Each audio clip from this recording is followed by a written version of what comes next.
Good morning. Hi. It's cold, but Mama's here with some good stuff. Hi. Good morning, especially to Morris, as he's most receptive to being petted when he's eating. Good boys. Now, Marty and Morris were in the cat hotel last night, and Stripe wanted out, and he eventually went in the garage. He was in the garage from like 1 to 5 at least, in his warm, safe spot. Hey, Stripe. And my chickens. My chickens are happy to see me. Gosh darn it. See, look at what the damage they do. They come out here and they're looking for insects, and they're all in my plants. I would be really upset if that is happening, especially after things start to grow this spring. No, Stripe, do not follow me up the hill, honey. Just the chickens. And trust me, they follow me because I have a little bit of cat food.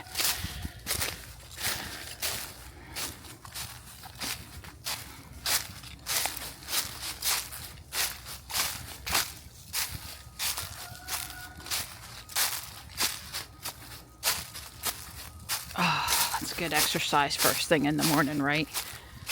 It's about 28 out here now. Darn it, I missed it. Stripe came past me at full speed and ran up under the maple tree.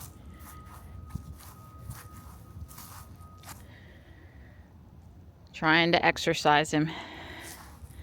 Checking on my stuff. I mean, really, what can I do, though? Go as a head nod. Everything's looking fine. It's cold out here. These things will perk back up when it's warm. But look at the leaves drop in the cold, kind of like they do in the dry, when they're dry. They also kind of wilt up when they're cold.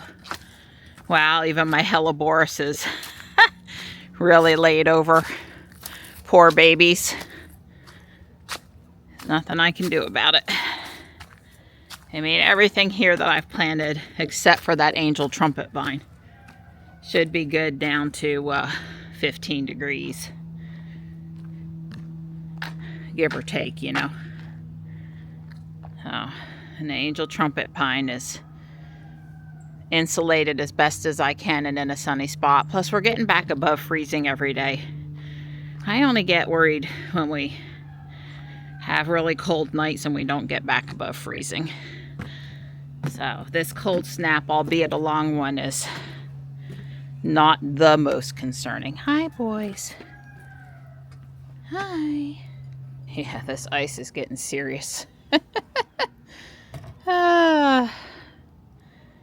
So trending this morning was still see a snowflake early on in the Friday into Saturday storm, but ice. And that is not what I want to hear. Snow is pretty and melts quick, and ice is dangerous and damages shrubs and trees and things because of the weight. So I don't know. Don says we got plenty of propane and plenty of gas if we need to run the generator. So there's not really any storm prep to do. The only thing in the yard that's not pruned properly that I worried about is the mahonia. I'm going to trim it anyway, so I guess if something snaps, it's not a big deal. And hopefully this is pretty light and would just go a little bit, but not go over my pretty tree here. I'll think if there's anything else tree-wise that I need to handle before it ices. And, of course, keep an eye on it during the storm. Hi. Hello. Hi. Hello. Hi, baby girl. Hi. Don's on his last cup of coffee. I did end up washing that tablecloth last night, and it's ready to go. So I'm pulling everything off so I can swap tablecloths and put it back on. I would parse it down to things that look more winter versus things that look more Christmas, but it's just too much work where the boxes are. And the way I pack things up, it just wouldn't work well to try to pack up a portion of it. So it's going back on the table for now. I don't have anything else to put there until February anyway. Don't the snowflakes look so much better?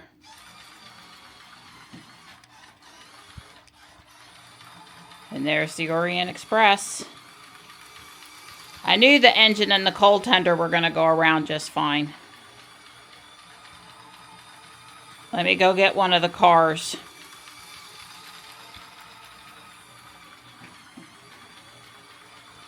These should be like new batteries. It's not going very fast. I don't know. This setup is making me hold the plus sign. Normally I can just get it to go and then walk away, and I don't know why that is. Obviously I can research it. I just haven't. I'm going to bring it around again and stop it so that I can go get one of the cars. That ought to be enough room to put the car. I think I've got the wheels on right. Wow, it's actually going around. That's great. Well, I guess there's no reason why I can't try to put on the other one. So for one time, we could say we did the whole train. The way they have I'm sorry, I don't know the right train words. The way they have the wheels on the cars, where it can really go, straight across, but it's all angled properly underneath, is making all the difference. There's the other car added to the layout. Well, who cares how fast it goes if it actually pulls it properly? And it doesn't seem to be going any slower, even with the two cars on the back. I have to say, it's about the same. And I'm pretty impressed that this small track layout, that it will go around. Wow, just wow. You can hear it slow down just a little bit in the corner over there, but not too much.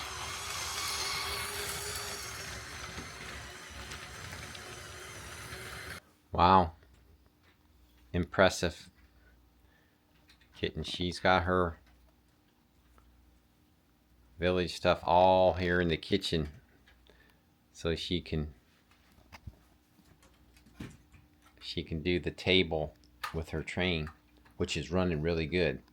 It was going around, and she's making a couple little tweaks to it right now.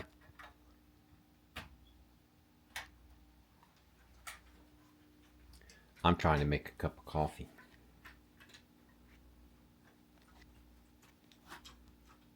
Try being the optimal word. I can handle it. Obviously, it's not exactly how I had it before, but it's pretty darn close. The long sleigh and the ball contraption go down on this end with some of the outside, more wintry things. The Christmas tree train was here. The town hall was there. The big trees left the center so it doesn't block the show. And I think these three buildings are where they were, and the big tower is, and of course then the trains. So I kind of put that back, and then I put everything else where I could fit it. And it did all go back on the table, so I want y'all to be impressed. We're heading into South Park for our walk, and Dawn noticed that they have salted the road here. Yeah. This morning, to me, it sounded like it's turning from a 1-inch snow event into a few snowflakes. There's an Ionic 5. A few snowflakes and an ice event overnight, Friday night into Saturday for us, which is fairly typical. As long as it's not freezing rain.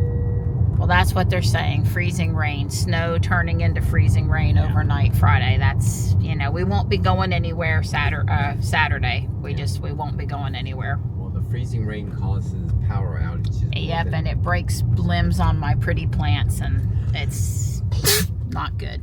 Excuse me. Well, other than my nose being cold, it's not too bad out here today, all things considered. And I did want to say that, Dawn and I are upset, very sad, dismayed. I'm not sure what the appropriate adjective is, but about the Palisades fire in California. just devastating. I feel for them. It looked like it was devastating. All I could think about was the people in the North Carolina mountains from Helene, and I realized there's some devastation in adjoining states. And then California with the wildfires. It was just, wow. Well, we got in our full walk, and they've now been down the main road outside of our neighborhood and treated it. Not that long ago because it's still wet.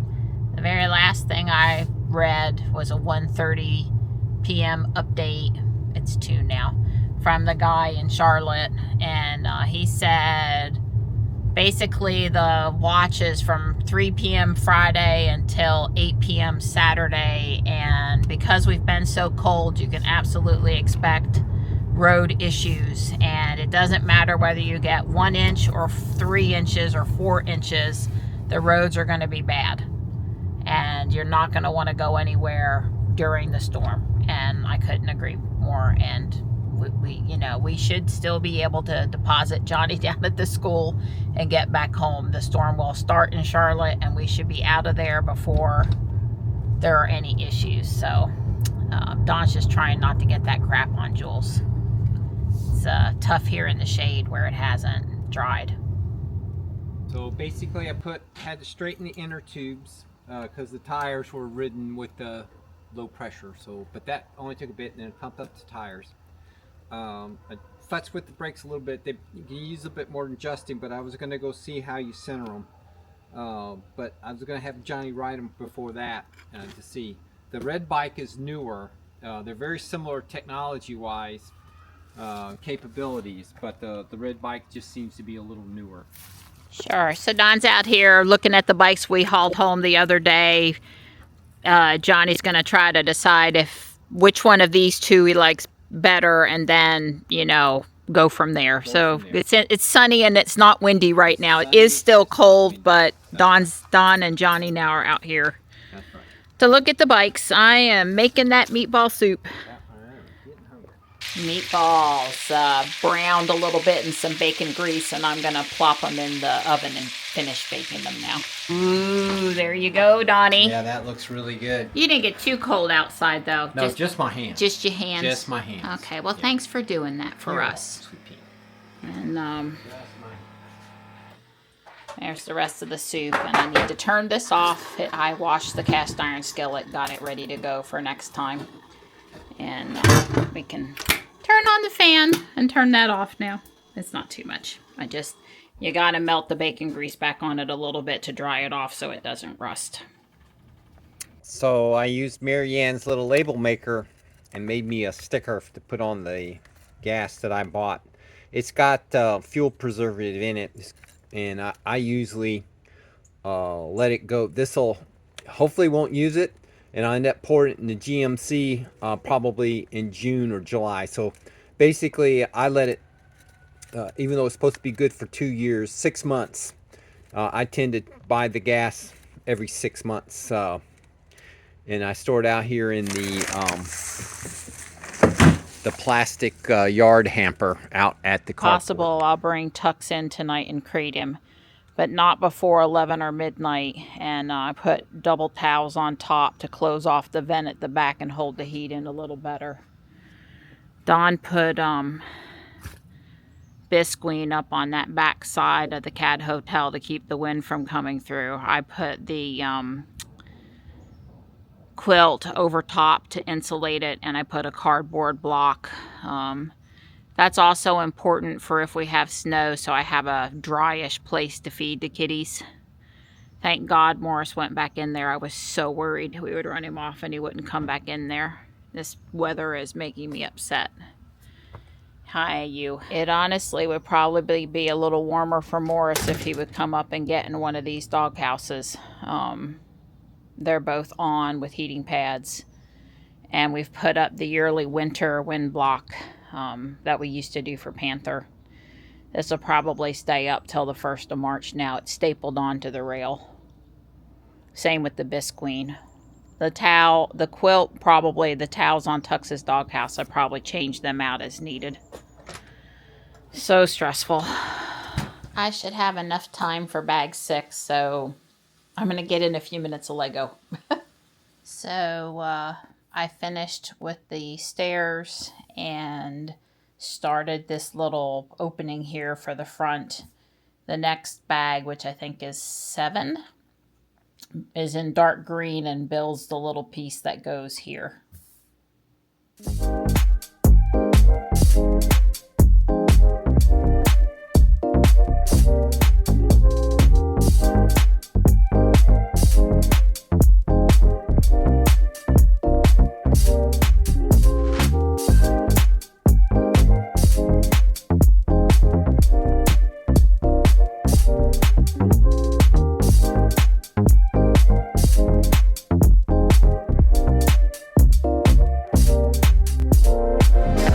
Barbecue sauce to the chuck roast. Onions are looking good. I've got a couple of shells ready to go. Lettuce, cheese, you know, stuff. So Marianne and Johnny were printing something and it got an AMS jam. And I thought it was just the one of the feeds, the one on one end. I pulled it up, the filament out, and stuck it back down there, hit retry, and it went down. I could see it very smoothly move in, and then bam, it stopped moving. And of course, it couldn't push it any further. So I said, oh, I don't know, let me try another slot. So I tried a second slot, and it did the same thing. And then I actually even tried a third slot, and did the same thing. And I said, you know, I think it's jammed in the mechanism. So what it is the 4 AMS slots. It comes down through and it goes through this gizmo right here to feed. And as you can see, there's a piece of filament sticking out there. So I suspect the filament's jammed up in there. So I'm going to clear that filament out of there and hopefully that'll take care of it. There's only 2 screws, but the trick is it takes 2 fingers. You have to press this down right here. You can see that little shiny thing? That's a spring. And that was the trick. I didn't know about that, and I had to go watch a video to explain how you disassemble the AMS. Well, it wasn't quite as simple as I had thought. There was 4 screws. This gizmo was mounted with 4 screws, and that allowed me to take it out.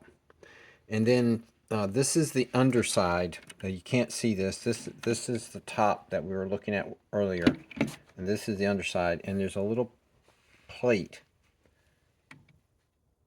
It had 4 screws in it, and I took that plate off, and you can now see there is obviously something jammed up in there filament wise and into the little mechanism. So I'm going to try to carefully remove that filament out of there and not have to disassemble it any more than I have already. Wish me luck. Ooh, doggy. I got the pulled the gear out, and man, how can a one little mechanism hold that much filament? So I think, Houston, we have found the problem. Well, that's what I got out of there. Can you believe that all came out of there? That was jammed up in there. It's still just a little bit more in there I got to get out. But this, I think, was the main culprit right here. If you ever do this, you need to use the 2mm bamboo supply to Allen wrench to get this one hex screw out, because I have a nice tool screwdriver, really good, but that, in my case, that extra little shoulder on it is in thickness, stops it from being able to start that screw. I was able to easily start the screw with the bamboo because it cleared. I could go basically all but straight up and down. I can't even get close to straight up and down with this tool. Although I have to tell you, you definitely want a screwdriver thing. This is interchangeable bits. I've got several bits over here that I can use. And that does make the job go a lot quicker instead of twiddling an Allen wrench. You may or may not be able to see it, but there's a little fiber on this silk filament, and there's several of them. I can see them, of course, with my eye. You may or may not be able to see them with the camera video, but I assume what happened is those little fibers caught in that mechanism and broke off and built up in there and kept building up and building up, and finally, honestly, it split the filament.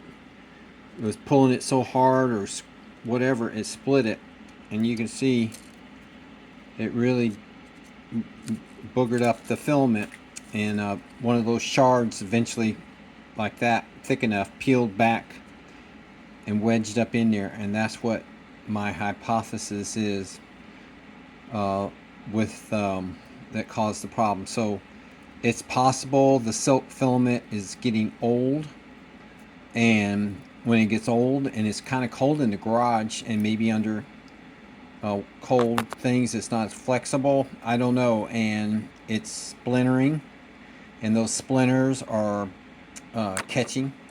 I put the white where that was, and I've moved it over because it had, I tried to put the silk, that blue-green filament, into where the white is, and it just didn't work.